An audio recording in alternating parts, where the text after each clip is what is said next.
Hello good morning. I hope आप लोग अच्छे हैं एंड आप लोग की पढ़ाई भी अच्छी चल रही है। तो आज का जो टॉपिक है वो हमारा प्रकाश संश्लेषण के बारे में है कि क्या होता है प्रकाश संश्लेषण। ये सबसे पहले हम लोग जानेंगे। तो यहाँ पे देखते हैं कि ये है हमारा प्रकाश संश्लेषण का कुछ डायग्राम है। जैसे कि ये है पत्ती, क्या है, एक पत्ता लिया गया है, उसको ऐसे कट किया गया है। जैसे यहाँ से ऐसे और इस तरह से दो पार्ट्स में उसको ऐसे कट कर दिए हैं। ठीक है, कट करने के बाद उसको अगर माइक्रोस्कोप पर ये वाले हिस्से को, इस वाले हिस्से को देख रहे हैं तो ये ऐसा दिख रहा है। ठीक है,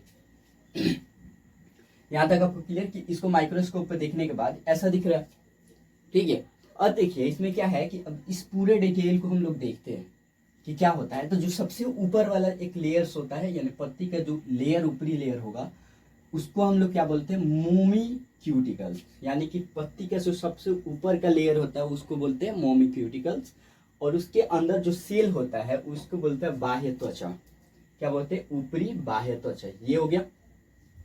देखिए इसमें एक ऐसा ब्लैक ब्लैक कलर का ये जो दिख रहा है, ऐसा ऐसा, इसको बोला जाता है हरित लौक, यानी कि ये होता है प्लास्टिक होती है। तो ये पत्ते में हमारा 300 के करीब होगा। कितने, एक पत्ते के अंदर, एक सेल्स के अंदर, यानी कि एक ये सेल्स होगा, इसमें 300। और इनकी साइज कितनी होती है, 4 माइक्रोन से लेकर 6 माइक्रोन के बीच में होती है।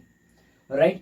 अब देखिए इसमें एक और बात है कि इसके अंदर, अब देखिए इसको जैसे देखा जाए तो ये वाला जो इलाका है, यानी कि ये, इसको बोला जाता है, ये यहाँ पे जो ये सेल लगा हुआ है, यानी जो कोशिकाएं हैं, उसको बोला जाता है द्वार कोशिका। द्वार कोशिका का मतलब होता है गार्ड सेल।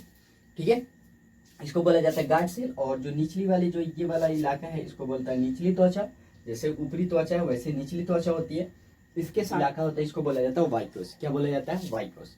वाइकोस में क्या होता है कि यहाँ से एयर, यहाँ से क्या होता है, CO2, यानी बोल सकते हैं कि यहाँ से क्या इंटर होगा, तो यहाँ से होता है कार्बन डाइऑक्साइड इंटर होता है और यहीं से ऑक्सीजन को बाहर किया जाता है। ठीक है, इसको जो इलाका है इसको बोला जाता है स्टोमेटा। तो ये वाला यहाँ के एक छोटा सा सिरा को हम लोग इतना बड़ा डायग्राम के अंदर दिया गया। ये यहाँ से ऑक्सीजन बाहर निकलता है और कार्बन डाइऑक्साइड अंदर जाता है। तो ये वाला जो इलाका बोलते हैं उसको बोला जाता है एस्ट्रोमेटा। ये इसलिए ज़्यादा इंपॉर्टेंट है क्योंकि यहाँ पे क्या हुआ था, ये CBSE, यानी कि क्या, इसको CBSE में इस डायग्राम को पूछा गया। तो ये चांसेस बन जाते हैं कि ये क्या हो, बिहार बोर्ड में भी पूछा जाए, क्योंकि अभी तक ऐसा डायग्राम बिहार बोर्ड में नहीं पूछा गया है जहाँ तक मैं बता रहा हूँ।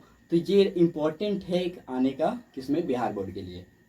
ठीक है, अब देखिए इसके आगे हम देख लेते हैं प्रकाश संश्लेषण का। सबसे पहले देखते हैं डेफिनेशन, क्या होता है डेफिनेशन। तो प्रकाश संश्लेषण का जो डेफिनेशन होगा ये होता है कि पेड़ पौधे द्वारा कार्बन डाइऑक्साइड, यानी क्या, कार्बन डाइऑक्साइड एवं जल एवं क्लोरोफिल के माध्यम से सूर्य की प्रकाश की उपस्थिति में ग्लूकोज का बनना प्रकाश संश्लेषण कहलाता है। कहने का मतलब यह है कि कार्बन डाइऑक्साइड हो, जल हो और क्या हो, क्लोरोफिल हो, ये तीनों चीज हो, यानी क्लोरोफिल में कार्बन डाइऑक्साइड, जल हो और प्रकाश हो, प्रकाश के प्रेजेंट में जो खाना बनाएगा पौधा, उसी को बोला जाता है प्रकाश संश्लेषण प्रक्रिया। देखिए क्या होता है, जो प्रकाश से जो लाइट आती है उसमें से कौन सी लाइट एब्जॉर्ब करता है, क्लोरोफिल।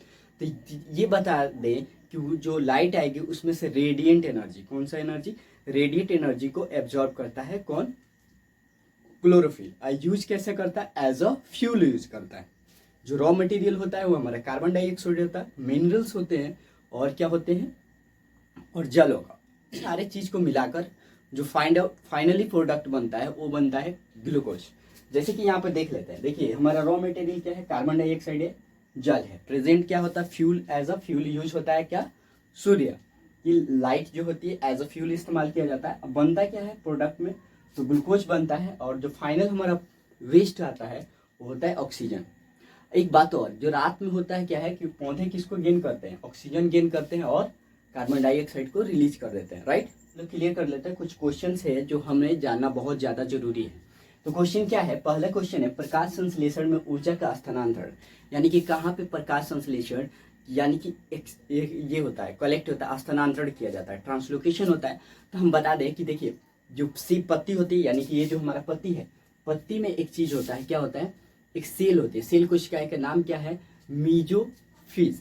ठीक है, मीजोसिफ है, सॉरी मीजोफिल है, क्या है, मीजोफिल। मीजोफिल में लंब यानी मीजोफिल उत्तक के अंदर लंबी लंबी कोशिकाएं होती हैं। ठीक है, कोशिकाएं होती, उसी कोशिकाएं के अंदर प्रकाश संश्लेषण के प्रकाश, कौन सी रेडिएंट एनर्जी को, कौन सी एनर्जी, रेडिएंट एनर्जी को एब्जॉर्ब किया जाता है और उसका इस्तेमाल कैसे होता है, एज अ फ्यूल इस्तेमाल होता है। तो ये अगर पूछे तो ये बात यहाँ पे आप बोल सकते हैं। दूसरा क्वेश्चन है प्रकाश संश्लेषण का महत्व। देखिए बहुत ज़्यादा इंपॉर्टेंट है प्रकाश संश्लेषण होना। समझने की बात ये है कि देखिए क्या होता है कि मान के चलिए कि अगर प्रकाश संश्लेषण न हो तो क्या क्या हो नुकसान हो सकते हैं, क्योंकि जब तक किसी चीज़ का नुकसान नहीं मालूम होता है तब तक हम उसके इम्पोर्टेंस यानी महत्व के बारे में नहीं बता सकते। तो देखिए ना, तो सबसे पहला लॉस होगा कि हमें कार्बन डाइऑक्साइड एब्जॉर्ब नहीं कर पाएगा पौधा और हमें ऑक्सीजन नहीं दे पाएगा। तो इससे क्या होगा कि जब ऑक्सीजन लेवल कम होगी तो इंसान मरना चालू हो जाएगा, यानी कि बहुत सारे जानवर जो जो ऑक्सीजन पे डिपेंड है वो सारे के सारे मर जाएंगे। ठीक है, इसके साथ ही बहुत ज़्यादा गर्मी बढ़ जाएगी, यानी वार्मिंग ज़्यादा होगा, गर्मी बढ़ सकता है। ये सारे हमारे इम्पोर्टेंट है। तो अगर हम धीरे धीरे वो ही मर जाएं, यानी कि इंसान मर जाए, पौधे मर जाए, तो ये पृथ्वी पर कोई नहीं बचेगा। यानी कि प्रकाश संश्लेषण यानी कि इतना ज़्यादा इम्पोर्टेंट है हमारे लिए, राइट। क्वेश्चन नंबर 3 है प्रकाश संश्लेषण को प्रभावित करने वाले फैक्टर्स। तो प्रभावित करने वाले फैक्टर्स बहुत सारे हैं, जैसे कि हमारे आजकल बहुत ज़्यादा कंपनियां खुल रही हैं हमारी कंट्रीज में, कंट्री हो गई या स्टेट हो गए, इस लेवल पर बहुत सारी कंपनियां खुल रही है। उसमें बहुत ज़्यादा फ्यूल यानी कि एज अ कोयला इस्तेमाल किया जा रहा है।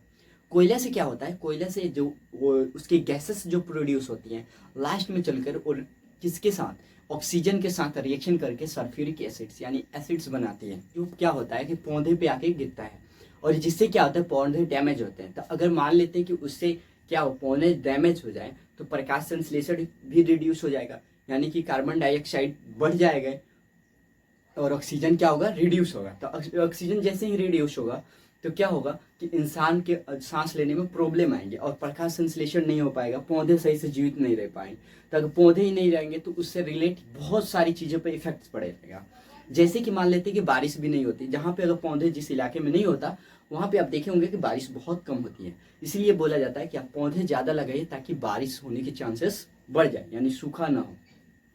ये हमारा तीसरा है। ये सारे फैक्टर्स से फैक्ट्री वगैरह लगाना, ये हमारा थर्ड का आंसर हुआ, राइट। अब देखिए अब क्या कीजिएगा कि ये डायग्राम अगर बनाने की जब बात किया जा रहा है तो ये डायग्राम पहले यहाँ से ड्रॉ कीजिएगा और ये पूरे यहाँ तक, ठीक है। इसमें क्या है, ये ब्लैक वगैरह जितना भी होते हैं ये सारे के सारे क्या है, हरित लौह यानी कि क्लोरोप्लास्ट है, यानी क्लोरोफिल होता है। ये सारी चीज़ें क्या करना, आप ड्रोन करने की कोशिश करना। आई होप आप लोग को कुछ इसमें बहुत सारी चीज़ें इंफॉर्मेशन मिली होगी जो आपको आगे चल के एग्जाम में हेल्पफुल होगा।